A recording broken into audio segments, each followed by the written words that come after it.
and gifted children. It is truly amazing. So blended families, yes. She had a son. Well, she has a son. He's a grown man now. And, you know, have to remind her of that her son is grown. 19. He's grown. Gonna be 20 in November. He's grown. He's over 18, and he's grown. All we got is grown. And but the relationship that I have with Jericho has always been, I took it upon myself to make sure I got him to understand. I'm not trying to be your daddy. I'm not trying to take your daddy's spot. None of that kind of stuff. You know, but I did want him to realize and understand that while we were together, I wanted to be, you know, in a position where our relationship was open and we can communicate, you know, trust each other, talk to each other, be honest with each other. And it's been great. You know, he was a typical teenager when I met him. Yeah. Does what typical, most of your average teenage boys do. You know, he was into computers, still into computers, and you know, either they're going to be off in the games and computers or homeboys or girls. So, you know, that's basically it. You know, and so I think when I met Jericho, he was in the, was it seventh grade? Seventh grade? I think, yeah. It was, yeah. And so it was kind of like with Jericho, what would happen normally, like ministers that would like flip-flop years, like I would have him a year, or like school year, and then he would go to his dad's for the summer and flip-flop. But the older he got, we couldn't do that. So, like, a lot of times, like, I wouldn't see him until a holiday or summertime. So, it was pretty much me, you know, when it came to the blended, or nobody in our household other than Easter.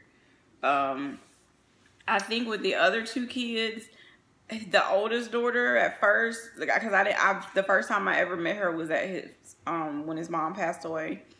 I had just had back surgery, and at first she was just like, really, like everyone of course thought I was like a gold digger. I'm trying to figure out what money, what was I supposed to be getting from you? Well, because I was working for UPS. Everybody and when they, and he always, you know, most family members, I'm the one, hey, let me give him a call, he can help me out. Yeah, so they were just like, oh, well, you know, she just want him for his money. This ain't nothing serious or whatever. But when I told Lacey, she was like, well, what do you do? At the time, I was working for a neurosurgeon, but I was on medical leave because of the back surgery. So whatever. I worked. And she was like, oh, you got a job, you're good. Like, I think all the pre-notions of me, like, not someone that didn't work or do anything. So once she found out, like, oh, well, you do make your own money and you're not trying to get his money, like, she was okay. Lil Mike, at first, like, he talked, but it took a couple months, but he talks to me now, like, we just talk about whatever. Like, I never go in to say I'm going to be, like, I'm your mom, because I'm not. Like, how do I say I'm going to be your mom to somebody the same age as me? You know, I feel like I'm I call them my bonus children, because I really don't like step children or step parent term. But with Easter, like, I feel like Easter is my child. I may not birth her, but for the last almost 8 years, it's been me and him taking care of her, changing her, cleaning her, you know, anything that she needs, doctor's appointments, that's been me and him. So it takes work. It's a lot of work. And two blended families, I know somebody might be watching this looking for an answer right now. You got to trust each other, number one. And my wife had to learn that, because when Jericho first came here, she was living with me, and she had moved in. That's a whole nother topic we'll talk about, the move in. I had my own place at first when we first met. We'll talk, that's a whole nother video, but he came down, and I think he stayed for the summer, and he was supposed to stay for school that year with her, if I'm not mistaken. And we were in a 2-bedroom, 2-bath apartment. It was me, her, and Easter. So we were comfortable. We was nice and comfortable with what we had. And we kind of talked about it and didn't talk about it. And I told her to just trust me with the situation with Jericho. But as the mother of this child and so forth and so on, he would have been sleeping on the sofa. She didn't want that. So he wound up going to stay with her brother for a whole year. And we would see him on and off, and and I noticed every time he would come over, the type of relationship that they would have was, stepping backwards, and I couldn't step in. And sometimes I would talk to him, but it's hard to patch up something, and you really don't know where to hold at. Yeah. You're just kind of putting something somewhere to hopefully. I mean, I've let people meet my son, and I probably never, I know I should have waited. But I used to think like, well, I've dated someone, and he's gone with his dad, so I've known this person enough. So by the time Jericho would get here, and then it's like, oh, you introduced, and oh, it doesn't work out. So I think Jericho had a lot of resentment, and just didn't want to like trust Michael. And then as a mom, when you're not used to anybody else like discipline or even like, saying stuff for them to do, it's a normal reaction. But like, no, I'll tell them what to do, kind of thing. So it was definitely a learning curve, like to like let go and let him father Jericho. Like Jericho his father is an awesome guy, no issues when it comes to that. But it was letting go to let him be a man, to communicate and do stuff that me as a woman, that's not something that, And that was difficult to do because, like I say, he was actually living with his uncle. Yeah. And so that was really the man in his life to dictate do's and don'ts. When he came to where and then we that were, was some friction because they didn't really care for you initially. Right. So when he came to, when we're talking about I care less of outside the blended family. If you put strawberries and mangoes in your blender and what's ever left outside the blender, it's just outside the blender. So inside the blender was me, her, Jericho, and Easter. Yeah. The brother was outside the blender. I care less about that. Yeah. I care less about that at the time. But it was hard to build a relationship with him. And but we actually built one. I had to maneuver through a lot of circles, and I actually, as an adult, jumped over hoops and all that kind of stuff because I wanted to make sure that I was part of his life, because I didn't plan on getting married to see how it worked, and if it didn't work, move on to the next one. That's just not the way I was raised, and I told her that. I mean, if you just want me to hit it and quit it, and you just want to do what you want to do, but if it ain't the long haul and the serious work, and you're willing to work for it, because my thing is, you got to choose to. I always used to tell her that early in our relationship. I love you because I choose to love you. I'm here with you because I choose to be here with you. You got to choose to have your relationship. You got to choose to make it work every day.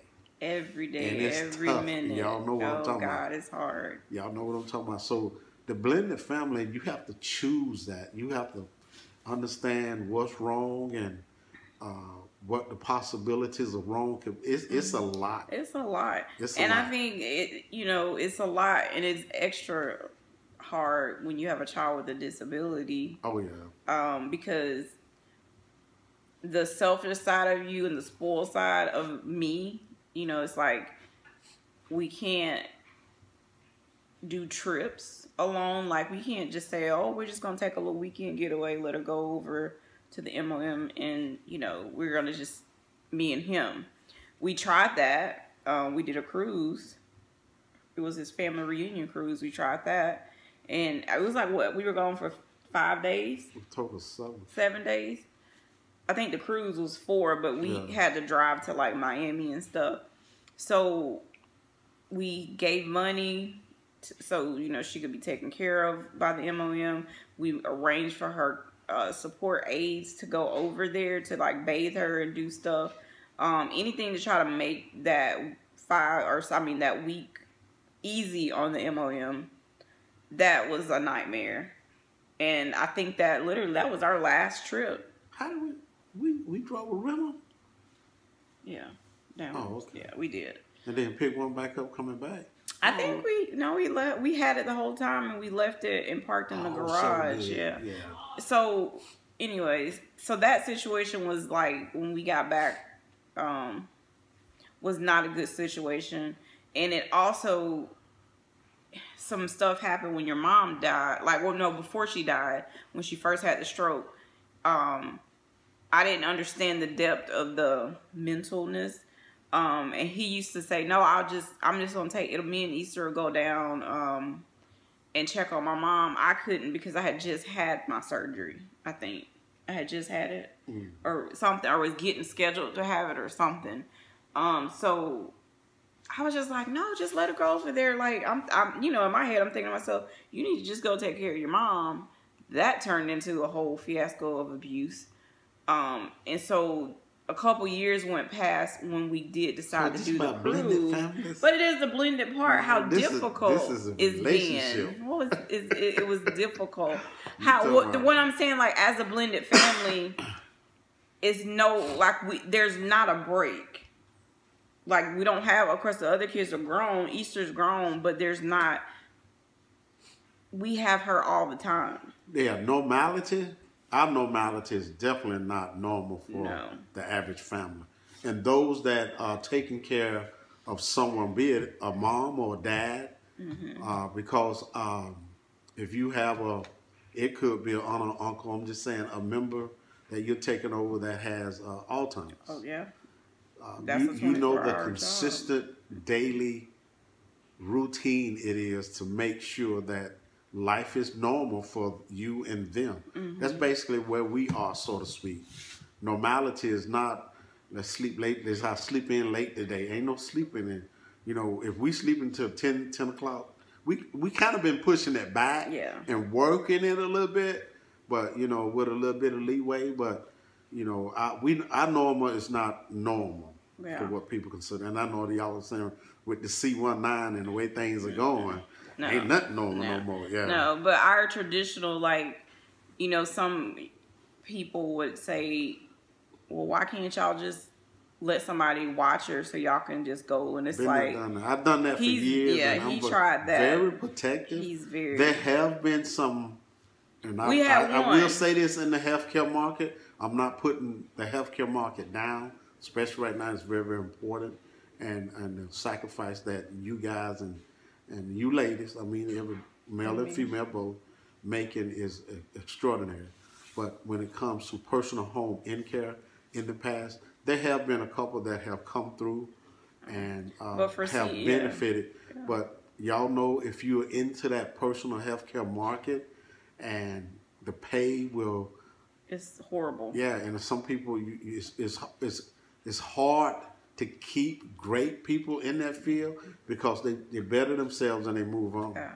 And what would happen with her aides, when he was still working, like, you know, you would get some that wouldn't show up, or one lady was washing her clothes in the washer, eating the food. Didn't somebody say they hit Easter or something? And it was just like a nightmare. So, because people are quick to just say, well, you could just hire, you know, a nurse to come in. We had one person that we became really close with, that we allow her, like, I think she watched Easter. She's watched her twice overnight.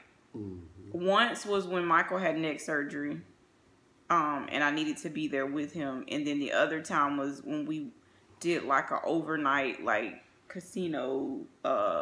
We stayed at the casino. Joe stayed with her. And that's pretty much it. So I would say, again, she betting herself. But no, she's a nurse now. Yeah. She was a CNA before. But what I'm saying is, it's not easy to find people, and we're willing to pay people, but you can't find people that you can trust to be in your house like that and to know that she's gonna get taken care of. So how long is this video supposed to be? I don't know. I can cut it.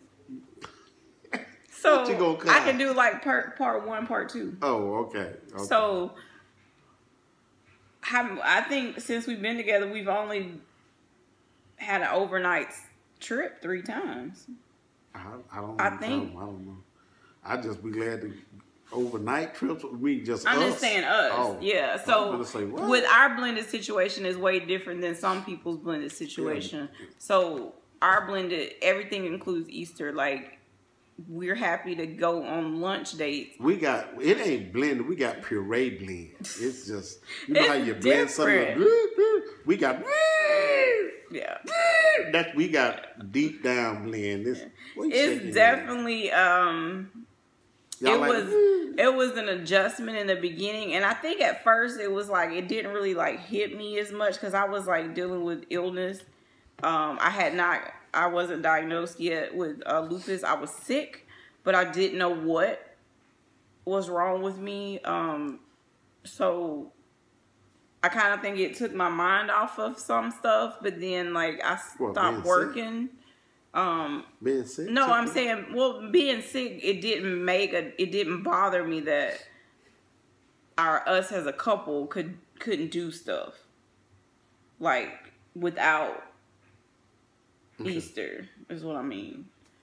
So I'm just saying, like, it's just a difference. But now it's just like our normality. Like, you know, you know, we can't always just go to people's house either. Like, we have to know, like, what kind of house. Well, no, I'm saying, like, family that we do want to be around.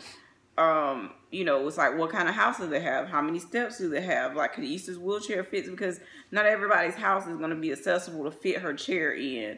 So it's like a lot of stuff that you kind of miss out on. I say miss out on. It doesn't bother him because I like being home. Come on, all my old people that's watching. I like being home, but there are some times where it's like, oh, well, this would be neat for us to go do, but it's like, oh, we can't because we don't have anyone to watch her. So if it's spending money, I don't want to go anyway.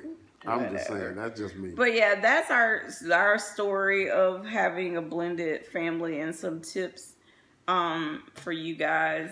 But that's just like a little bit more of us. So this will, you know, of course, a whole lot of me and a little. It's going to be broken up in a part 1, part 2. So I'll release part 1 tomorrow. It's already at 40 minutes. So 20 minutes tomorrow, 20 minutes on Sunday. I will get a haircut. I'm telling y'all. One day. And shave. But yeah, so our blended family is 5 kiddos. And 4. It's 5. All of those two say grandkids. Oh, we have grandkids. That's weird too for me. Because our oldest wanted to call me grandma. And I was like, oh, no, sir. No, you will not. He's like, well, G-Ma. I was like, you can't even do that either. So, what do you mean, Jericho? He's coming with a grand. You better not. You need a grand job. That's a whole different video. But so, like, okay, so 𝗟cie, she's, 𝗟cie, the oldest, is entrepreneurial. She has her own business, and she works for a company. Little Mike is military, Air Force. We've been together almost 8, so what, he's been in 7? He went in 11, so he's been in, what, 8, 9? Almost 8. Yeah. He was already in when we met, so, of course, everyone knows Easter. And Jericho is 19 and a bum right now. I don't know how else to say it. My son is, yeah. 𝗥𝐸𝗶𝗶. I forgot. What does she do? She's doing good. She's working in the healthcare field. She's like a resident nurse. Nursing assistant. And she's always like that kind of stuff. And so I told her I'm proud of her. You know, she's worked her way through what she's had to work her way. And she's trying. Through a lot. Yeah, she's been through a lot. It's like a up and down with her. She always asked me, do I think her life would have been different had her mama left her with my mom, her grandma? I told her, absolutely. It definitely would have. Absolutely. She's lived a very rough, hard life. And we try to, you know, you love them, but we kind of love her from a distance, literally. Hopefully that'll change when, you know what I'm saying, before it's too late. It's kind of like one of those calls when she wants something kind of thing. But 4 grandkids. 𝗟cie has 2 and 𝗥𝐸𝗶 has 2. So the 2 boys don't have any, and they don't need any right now. Little Mike is married. 𝗟cie is divorced. 𝗥𝐸𝗶's never been married, right? I don't think she's ever been married. And yeah, my son, my son thinks he's a trust fund kid because he lives with a friend that's a trust fund kid, but that's a whole different topic. Super smart. I'm not saying it because he's my child. He's really smart, but he's being really stupid right now. He's so smart, he didn't even have to graduate from high school. Yeah. And then I look back, well, would things have been different if I didn't go through the divorce and stuff? You know, would his life have been different? But I feel things in life are predestined God from, you know. You think so? You think God wanted him to be where he at? Like I don't think God wanted him, but I think certain things in life are already set in stone. Choices, yeah. But you get to a point in the road because Jonah could have said, I don't care what you do, I am not getting out and going, you're going to swallow me back up again. But Jonah made a choice. Yeah, I guess. I don't know. At this point, we can just pray. That's it. Like, I don't even stress myself out anymore. Like, my son literally had 2 classes his senior year. That was it. 2 classes. One class he made an A in. One class he was 20 points from graduating and decided he didn't want to do anything anymore. And he ain't done nothing since. And he has not done anything since. He had a car that we brought, me and his dad, that we were all 3 of us that... I didn't buy that car. I did not buy that car. Maybe you and him did. I did. The money, though. That was something benefited off of you, but I didn't know y'all bought it. Okay, so the car was purchased, and now, the next video we are like, how y'all get divorced? That's going to be the next video we have after that comment. I'm just saying this. Anyways, but yeah, like we were trying to like, you know, set him up like he did so he wouldn't be in debt. Like car was paid for right before graduation. Like, yeah, that's all I can say. But again, blending the family, and then like I try to get her to understand he's grown, he's an adult. That's some of the toughest things you have to do. You have to you gotta let it go. And you'll sit around your whole life saying, wish I could have, I should have did this, and I should have did that. And it's tough. Man, believe me. I was getting really sick off of it. I know it's tough, you know. And, but like I told him, you know, I've been trying to encourage him. And it is what it is at this point. As long as you don't call us to ask for anything, we're good. We brought him groceries maybe like at the beginning of the year. And I told him, brought him groceries. Well, it came from a joint effort of our account. You brought him groceries. So you said you wanted him anyway. So that was the last time we've helped him, because I refused to enable him. But yeah, that's it. We love him. We'll encourage him, but that's about it. But yeah, hope you guys enjoyed the Blended Family edition. 45 minutes, we got to stop because I don't even know if my phone and half of it ain't about Blended Family, so y'all forgive her. It is. It kind of got to where we are as a Blended Family.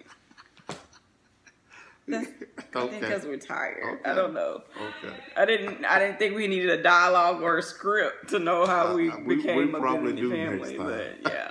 All right, guys. Until the next video, comment below what you want to know next when it came to our age gap relationship. What questions you have. I think maybe the next one could be like an assumptions video of like what people assume about both of us, and I don't know. Comment below what you want to see us do for that next series so we can get y'all probably gonna say want him to sit up.